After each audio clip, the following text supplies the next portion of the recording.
Welcome back to Full Circle with Mikali. A very good morning to you. How are you doing? Where are you watching us from this morning? We'd love to hear from your SMS line. It's 111 Be like Dorcas to telling us that she is in Nakuru and that it is sunny there. Thanks. Always looking forward to Full Circle. Thank you, Dorcas, for always tuning in. And you can let us know, be part of the conversation, send in your comments, your feedback, anything that you'd like to say, if you have any questions whatsoever.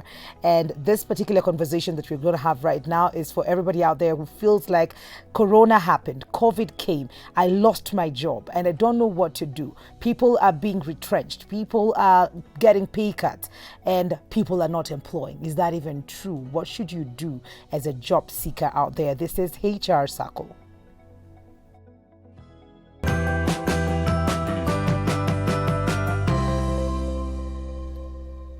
Having this conversation with us is James Watari, who's a HR consultant, is into career branding and project management. Welcome to the show, James. Thank you.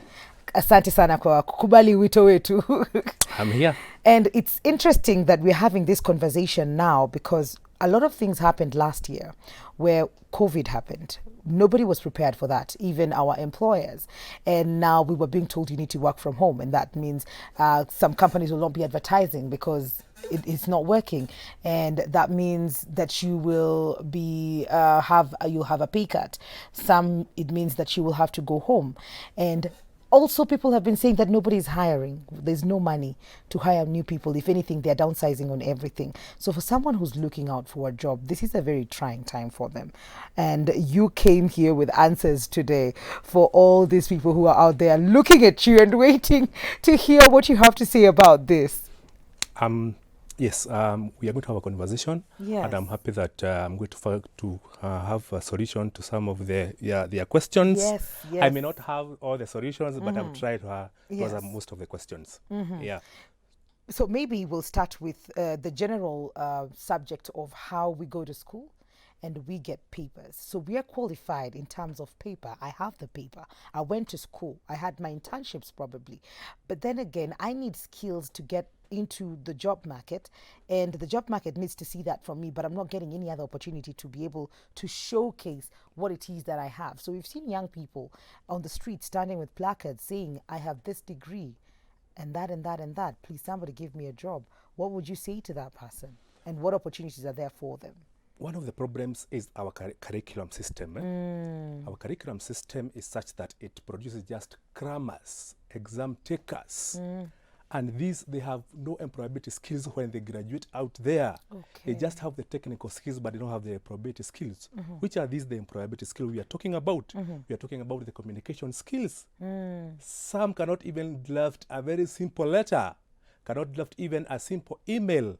We are talking about the customer relation skill, how do you relate with people. We are talking about interpersonal skills. We are talking about integrity. We have seen some graduates who are even lying on their CV, which is very sad because when they go to the interview, when they are told where they worked, they can't even recall where the company is. Oh, goodness. When Because it's a lie. when the HR do the background checks, they are told there's nobody who ever worked here. When it comes to interview, integrity and honesty is non-negotiable. And it is sad that we have even some CV writers who tell these job seekers to include an experience That they don't have. they don't have, I can speak 7 languages. which is very sad because you end up tamaking and you don't know who you are tamaking, but because you are not honesty. So in the process of interacting with these job seekers, I've also noticed that job seeking is also a skill, but they don't have. Job seeking is a skill. It's a skill.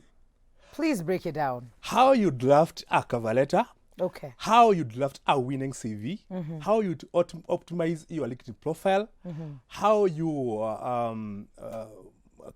you fill in your profile on the job boards. We are talking of the Fuzu, the Brighter Mondays, and all the job boards we have. Okay. They cannot be able to come up with an online profile that can speak themselves.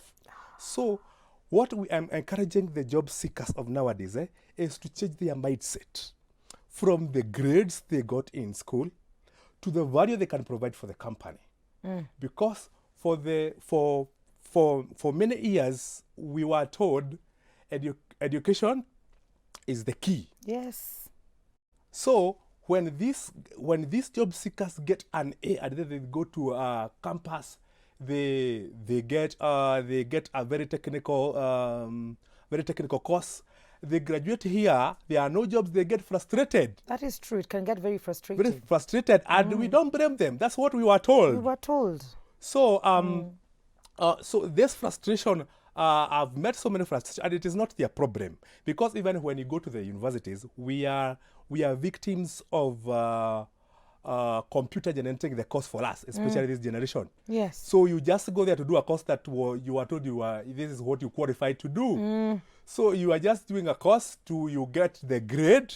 And you don't know if that is what you really are passionate about. Yeah. It's just because the system said that go do veterinary. Yes. And then you end up there, but your passion is probably not. Your passion is very different. So this is a problem of the curriculum and the way it is crafted. I'm happy there's a new curriculum. Probably it's going to change the thing, the Yes. CBC. It's going to take a while, though, for us to see. A while. So, but at least. So in the meantime, let us try and coach these job seekers so that they can be employable in the industry. And you'll notice some of these job seekers, they just need a bit of coaching and a bit of direction, and they have very good skills. They're employable. Okay. The problem is the curriculum system did not teach them how to approach employment. Okay. Okay. When you mentioned that this is not probably a job seeker's problem, it's our system that put us in this situation, which is very, very true, then we leave the question to what happens now. They've already gone through the system. They've already done everything the system said. And now the system is letting them down. So when we come back from this short commercial break, we're going to find out, what do you do at this particular point, especially now with COVID happening and even the opportunities just seeming like they're very few. Is it true that they're few? Or probably you're not giving, have you changed your mindset into what the situation on the ground looks like? If you have any questions at all, if you're looking for a job and you don't know how to go about it, then this is the conversation for you. 111 444 111, that is our SMS line. Send in those questions and James will be answering them after this break.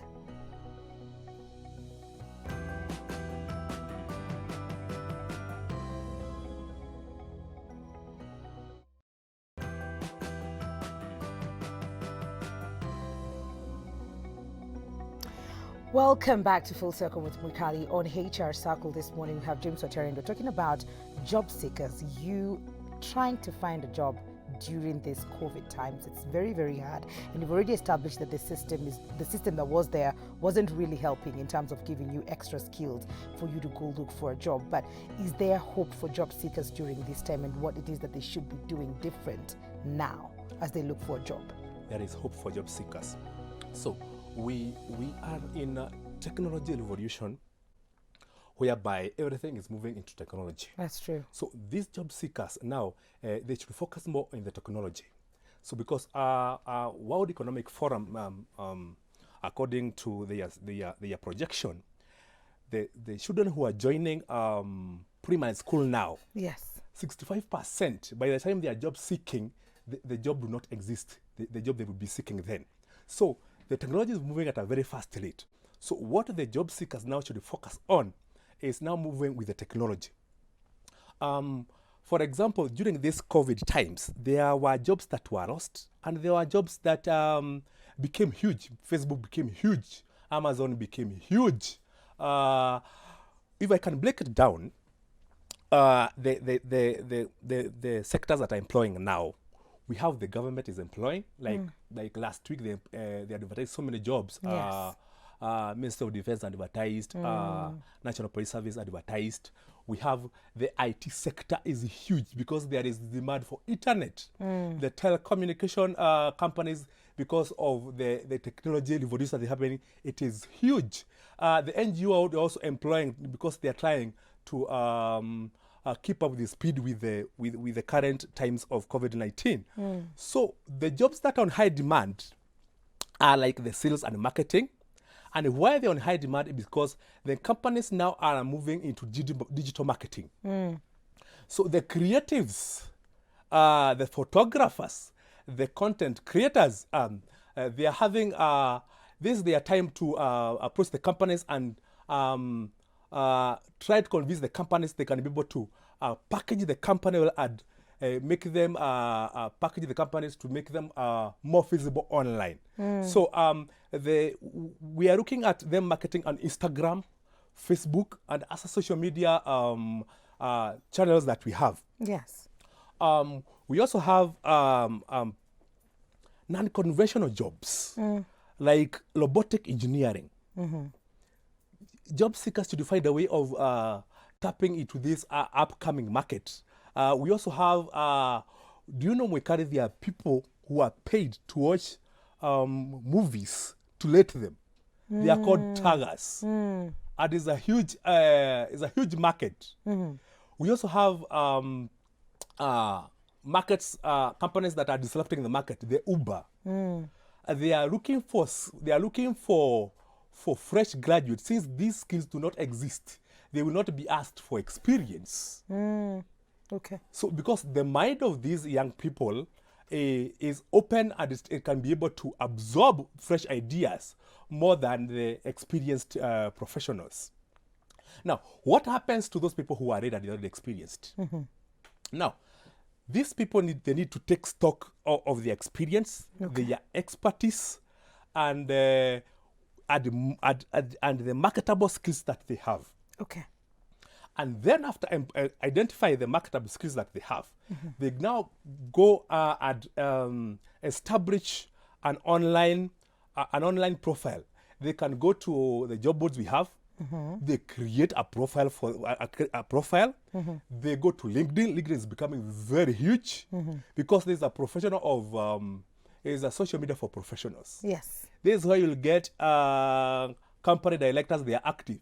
You get company presidents are active. It's a global platform. These are not, you can't get to them very active on Facebook. Yes. But to get them active on LinkedIn. So this is the future of job seeking. LinkedIn is becoming very huge, and I'm encouraging all job seekers to move to LinkedIn where they can interact with these decision makers. And from the people I have tried to interact, the job seekers and those have optimized their profile, we have seen results. Because what you do, you come up with a list of the companies you want to work. Okay. And then you go on LinkedIn, you connect with the managers, you connect with the decision makers. Then you start interacting with them. Okay. You start liking the post, you start commenting. And with time now, you can start now sending them messages on their inbox. This comes the problem. What? The job seekers out there don't know how to send a nice, well-crafted message to these managers. Oh. They are the people on social life. They will send a hi, and they don't get tired. They have exported that bad behavior to LinkedIn. to professional level. Yes. And they are saying, I need any job. That will not work. Mwekari, I want to tell the job seekers there is nothing called any job, and there is nobody. There is no recruiter who is going to respond to that, because you don't have any courtesy to introduce yourself. You don't even have courtesy to introduce the skills that you have. Yes. You don't even have courtesy to show the value that you can give to the company. And companies are looking for individuals who can solve their problems. Yes. So individuals who can turn around their business, and it can go worldwide. So this is a huge problem that we have. So what should they do? What should they do if you see this is the professional that I want to talk to? And this I will link to something that James did, the reason he's here today, which he is walking the talk. But before I tell them that, what should they do? How should I craft my message so that I get the attention of the person that I'm seeking to have a conversation with or get an opportunity from? Very good question. So when you want to send a recruiter or a decision maker a message, you need to go first of all through the company website. Go to their Facebook page. Yes. If you're in sales and marketing, when now you are sending a message to this decision maker or recruiter, you can tell them, my name is so and so. I have these skills, I have this expertise, these years of experience. I have gone through your Facebook page and I identified a gap. This is how I can help you to package yourself on Facebook. That recruiter will get to know more of how you can be able to solve their problems. That means you've done due diligence in looking at what it is that they are Yes. doing and Yes. where the gap is. So this Yes. is the kicker for this. So I've never seen James before. This is the very first time we're meeting. James went to my DM and he wrote everything, who he is, what he does, and what I do on Full Circle, and why he'd like to be here. So he did the whole thing, complete with links of things that he has done, things that he continues to do, and what he'd like to talk about on the show. I did not get back to him, but whatever message he sent on my page was enough. So I screenshot that and sent it to my producer. And then my producer did not even get back to me telling me, oh, you know, this and this and this and this will happen, until I saw my running order and I was like, oh, okay. So even with that message that you sent, it was complete with your number. Yes. Because even I did not get back to you to tell you that, you know, Yes. I think this is interesting, maybe we'll have you on the show. But whatever message you sent me was enough information for me to check you up and be like, this is good. Yes. And this will be helpful for so and so and so, Yes. and how that will help my show. Yes. And that is what you're preaching today. Yes, this is what I'm preaching. So Yeah. the job seekers should move from grades. Yes. They should move to this is my background to this is how I can solve your problems. Yeah. And they should craft a nice message to the recruiter so that the recruiter now will be able to now, oh, this person who we can engage and get to find out more. Because now there is no company that will you will tell that you can be able to bring more revenue, and they would not like to hire you. That's so true. there are jobs out there, but how you present yourself and how you brand yourself makes the difference. Absolutely. And I'm sure this is a conversation that probably you've had, a question that you've been asked a couple of times Yes, before. yes. When a job seeker is out there doing all these amazing things and they send the CV and it's top notch and everything is good, probably this is the very first time they're getting this job or getting a job. And they're being asked to talk about how much money they would like to be paid. I had trouble the first time I got a Yes, job. yes. Straight from college, and I wasn't able to quote. Yes. And probably one day I'll have the courage to say what I said to the board on that day. But when I look back, I'm just like, what was that? Yes. But how would you advise them to, quote Yes. in terms of payment? The salary question is difficult to many employees, including the experienced ones, including Yes. even the top managers. Sometimes they find it difficult how to put it. So, and at the same time, it's interesting and at the same time sad that you can find companies that have got the same person, have got two sets of individuals with the same skills, Yes. the same experience, but they are paid different salaries. Yes. So what you do for you to be able to have the bargaining power, when you ask about the salary question, you need to be prepared before. Yes. This question will come at one point. So what you do, you need to know your value. How do you know your value? You know your value by the skills that you have. So and then you research about this company. How much do they pay for this role? How do you research how much they pay? Yes. You can go to LinkedIn and connect with people who have worked them before. Ah. Okay. So if you can't get somebody to advise you, you can get the same a similar company with the same size, the same type of business, and ask the employees there, how much money are you paid? So you'll be this able to role. compare. If you still don't get, there is their website like Glassdoor. They provide salary scales of various companies. So but we have got small and medium that you may not find probably may not find how much they pay. So this is what you do. I have said you must be prepared. You must know your value. So the second thing, after you have known how much they pay, you have done your research. Now you give a range. Okay. You give a range. If, for example, you were told that I was earning 200, and maybe the person left the company 2 years ago, you need now to give a range. And you should be comfortable with the lower range. Okay. So the lower range that I give them is something that I should be comfortable with in case they choose that. In case they choose that. Okay. And the lower range should not be the exact amount you are told. You should, if you are told like 200,000, you should go to like 220,000 to 250,000. And you should be comfortable with the lower range because the employer may choose the lower range. That's true. Otherwise, you may sabotage your opportunity to have a very nice salary. Okay. So what happens to those salaries that you may not find the information? So this is what you do. The salary that you are earning, add 20% on top as the lower range. Okay. And then you give a range up to probably 40%. Then you give a range. But now, or after you give a range, you can put a rider, but we can have a discussion on the salary scale that you are providing for this role so that you can open the discussion. Okay. Yeah. Okay. So don't go there with a fixed. Don't go there with a fixed figure. Naenda kusema nataka 50,000. Yeah, don't go there with a Give fixed or figure. take, I couldn't know. Yes, yes. So the range, and be comfortable with the lower range Yes. that you're giving them as an option. Yeah. And what if I was working somewhere before and I was earning this amount of money, and you go there with the same amount of salary, but then they tell you, and that is what is happening during COVID. People have gotten pay cuts. Yeah, sure. How comfortable should I be to go down from? Is there a scale to that? Is there a percentage that I shouldn't go down from after, COVID has happened and we've been told, I know you earned this amount of money, but then again, as a company, we're hiring way lower than that. We are in desperate times. Even the economy have hit hard, even the companies.